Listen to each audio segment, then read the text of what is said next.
guys, welcome back to my channel. I hope you're all doing well. I am doing good. I've been away from this channel now coming up to 2 years, and I've been away for good reasons. I've been working on a few projects outside of YouTube, and I kind of want to share these projects with you guys as I go along, because I've somewhat pivoted from the 9 to 5, but I wouldn't say it's a complete pivot because I still work the 9 to 5, but I've created a few projects along the side that will earn me an additional income as time goes on. So I'll share with you guys what this project is and the journey that I'm going on to become a would-be entrepreneur. So to ease me back into making YouTube videos and kind of get back in the swing of things, I thought I'd do a video that's centered around the comparison between being an entrepreneur and working the 9 to 5. As some of you may know, I work in corporate finance, and it kind of leads into another announcement. I want to change the type of content I produce on this channel. So I want to do more content centered around finance, personal finance, growing wealth, living in abundance, or having an abundance mind, or changes that I have made to elevate myself from a financial perspective. So I thought I'd share those knowledge because I have learnt a lot working in the financial service industry, as well as from my own personal experiences. I've had a few fails in finances, but I've had a lot of major wins by way of financial blessings and financial investments. So I definitely want to share my experience so that we can kind of help each other. I want to hear some of you guys' experience and create a community where we can talk openly about money and talk openly about building money and creating the life that we want to live, so that we could eventually free up our times to do the things that we enjoy. I have started another project, like I said, alongside my 9 to 5, and I hope that at some point in the future it takes off and allow me to do an official pivot from the 9 to 5 and focus completely on my entrepreneurial journey. But to ease me into doing YouTube videos, I thought I'll do a video that makes a comparison to working a 9 to 5 as well as working as an entrepreneur, since I have both experience so far. Worked for the best part of 10 years in the financial service industry, so I have a lot of experience. So I've worked in asset management, private equity, and currently work for a retail bank. I think what I will do at some point is do a full life update video to give you guys some insight on what I've been doing in the last 2 years from a personal level, what I've been doing by way of socializing, hanging with friends, hanging with family, as well as the new business venture that I've taken on, and just life in general, what's been making me happy, what's been making me mad, how my life has been going on. So I'll give you a full, thorough life update in another video. But we'll move. So the 9 to 5 and making a comparison to entrepreneurship. It's going to be a mix. I'll make a direct comparison between the pros and cons of working the 9 to 5 and the pros and cons of being an entrepreneur. So in my opinion, one of the massive pro to working the 9 to 5 is job security. So by virtue of a contract of employment, you have an obligation to provide a service to your company. In turn, they will remunerate you on a weekly, bi-weekly, or monthly basis. So it's bound by law. Your company is going to pay you for the service which you render to them. I suppose that's very secure in that it will carry on for the lifetime of your employment.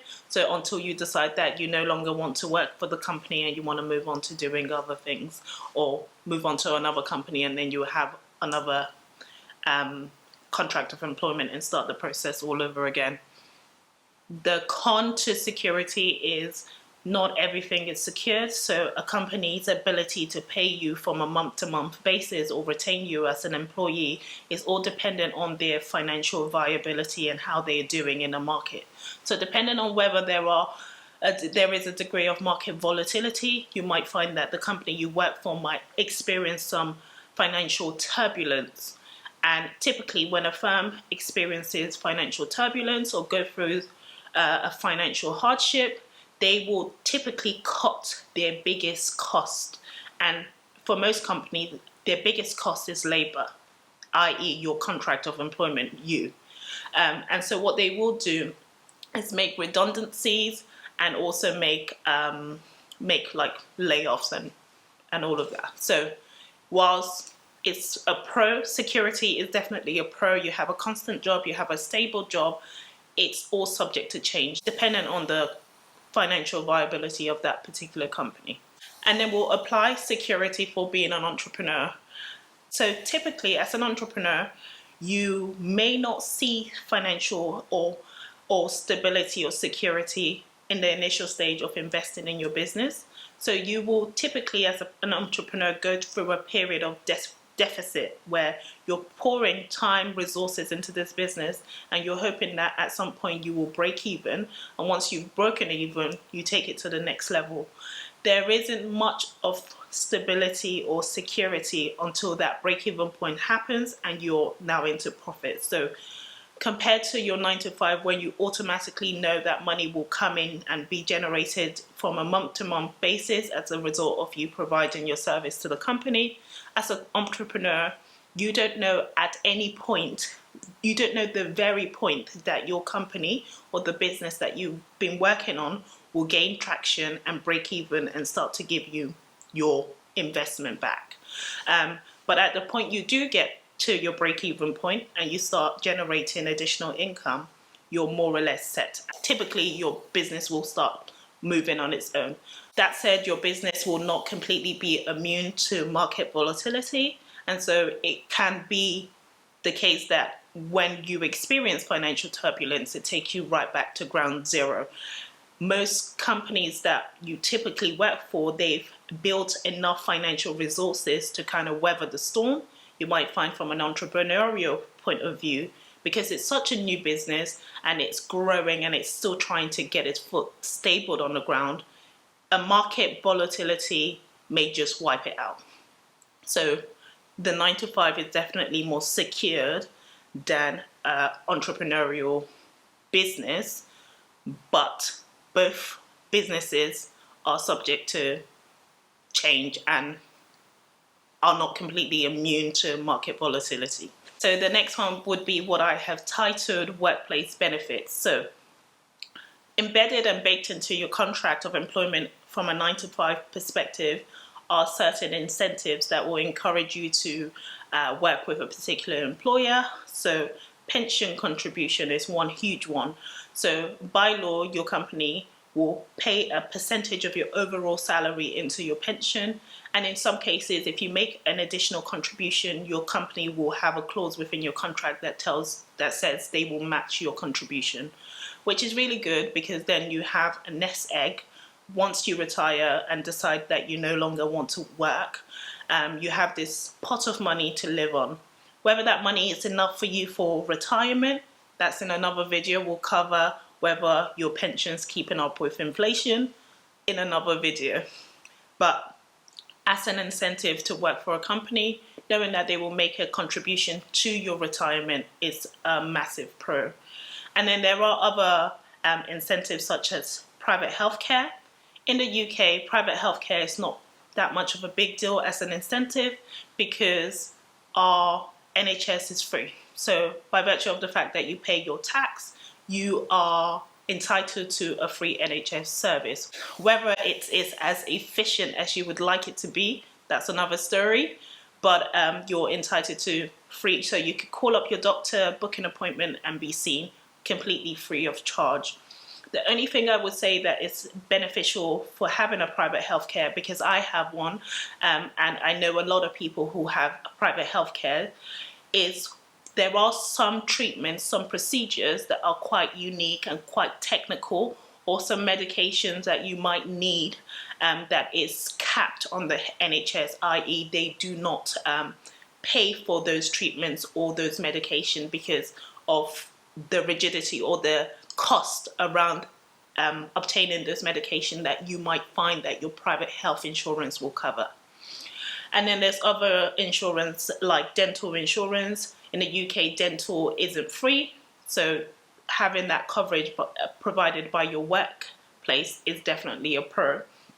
And then travel insurance. Sometimes most company, and I know my company certainly does this, is cover you even from a work perspective for travel as well as a personal travel. So I know that even when I'm traveling for work, I've got travel insurance, as well as traveling for personal reasons like a holiday, I'm also covered as well.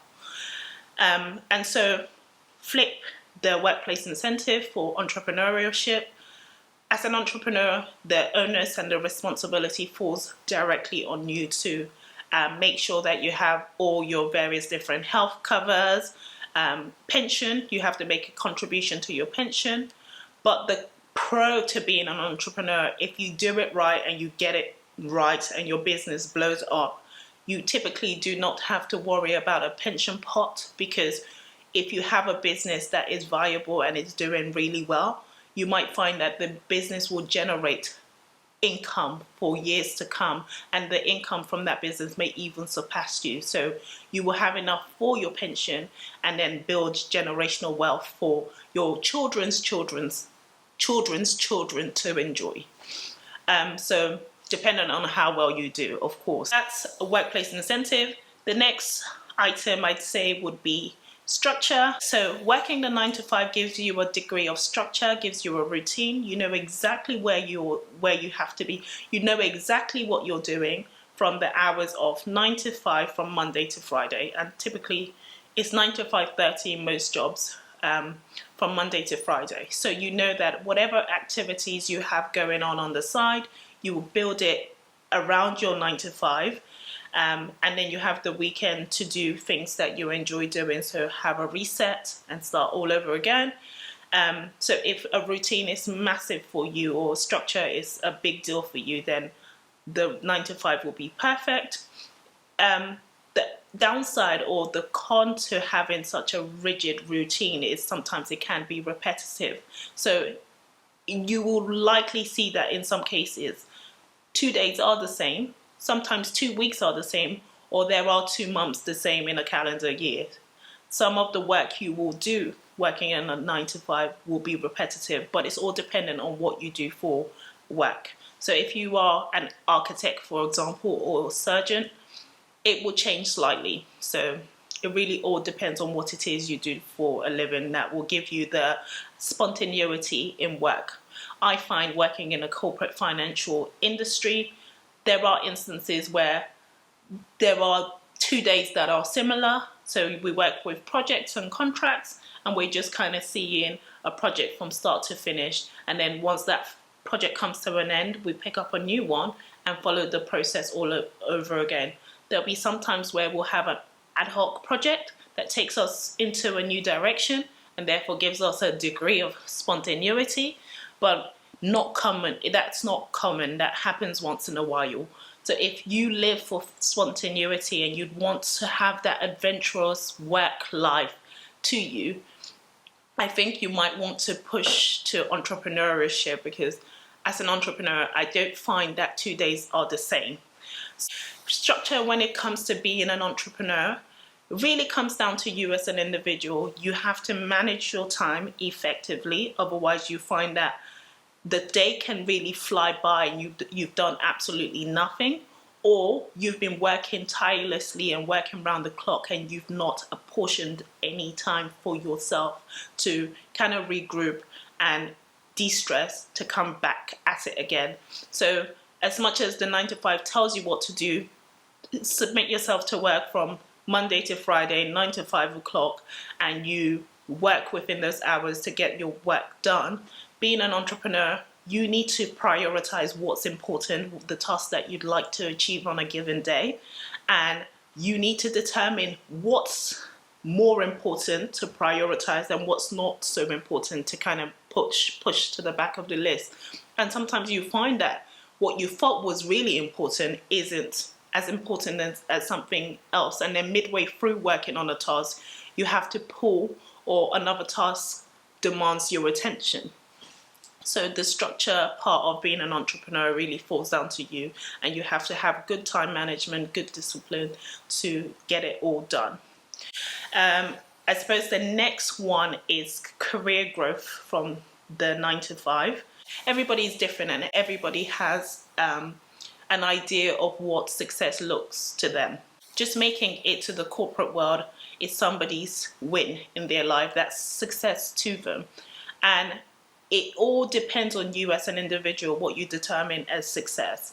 If you think success is making it through the corporate ladder and eventually getting to the top, then that's success for you. That's totally fine. That's amazing. Well done. You've accomplished your goals. Salary growth. So I've heard a lot of commentary online about career growth and salary growth, and there's been a lot of negative connotations around how much you can earn from a 9 to 5, and I've seen the maximum amount I've seen out there is, I think, 250,000 or 300,000 maximum. That's not true. It really all depends on what you do for a living. So I know I have colleagues that are actually my friends now that I know have earned ridiculous bonuses working in the financial service industry. I know my friend, a good friend of mine, who works as a salesperson for a big private equity firm, and her bonus last year was £700,000. And that's just bonus. So her base rate will probably be between 300,000 and 400,000 pounds sterling. So it really does depend on what you do and the industry that you're in, that determines how far your earning potential could be from a 9 to 5. So there's absolutely no way there's an absolute cap. I know that there are fund managers that earn millions in bonuses. So yeah, let's not, there is money to be earned in working a 9 to 5. On average, the average person will probably be capped at that 200 and 250 or 300 mark. But there are instances where people make millions working a 9 to 5. That said, and from a personal level, and hence why I kind of started a side hustle or started a project alongside my 9 to 5, you almost have to make an assessment on how much you're willing to take on for the additional income. So I will typically do a personal financial audit every single year to kind of gauge what I'm earning in a given time and to preempt whether I'd be content earning the amount I'm earning in years to come. And so typically I'd say, okay, well, I'm happy with my current salary, but I'd probably want a salary growth of an additional 20%. And then I'll look above me to say, okay, well, who do I know that could potentially be earning this amount, that particular amount that I would like to earn in a year, 2 years' time? And if I see the pace in which they're working, i.e. no work-life balance, stress all the time, going to several different senior management meetings, having to always firefighting, always intense all the time. If I see that that's the nature in which that individual is working, for me sometimes I make an assessment from a personal level that the additional income is not worth the risk or worth the stress for me. So it really depends on you as an individual whether the growth potential in a 9 to 5 is worth the additional stress. I say all of that to say that. And then that's why I've kind of pivoted slightly to entrepreneurship, because I made an assessment a few years ago that I'm actually very content with my current salary. I'm actually very happy where I am. And I don't want to take on that additional stress and the additional responsibility. And so if I do stay at this level where I've got a good work-life balance and I'm earning a salary which I'm content with, how will I then upscale myself or create an additional income? And that's where I have invested in this project that I will share with you guys in due course. So that's all the comparisons that I've made. I think the last comparison that I will make, although not a real comparison, is ownership. Ownership. And I think that's a big plus of being an entrepreneur. As working a 9 to 5, any work I produce for my company is the intellectual property of the company. They own it outright. So even if I create something very innovative, very unique for that company, as long as it's done whilst I am an employee of that company, it's the intellectual property of that company. And they can copyright it. They can prohibit you from making any further dissemination of that unique creation.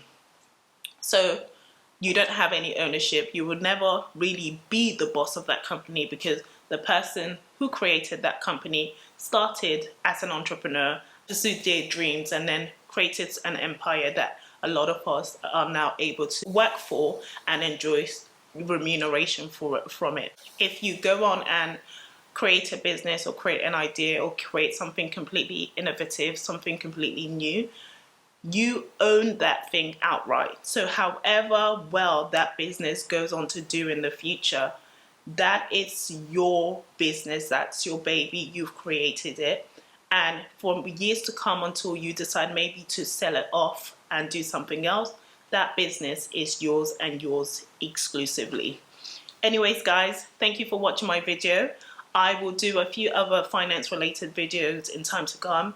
And as promised, I will also do a life update to give you guys an insight on what I've been up to for the last 2 years. I'll see you in my next video. Take care.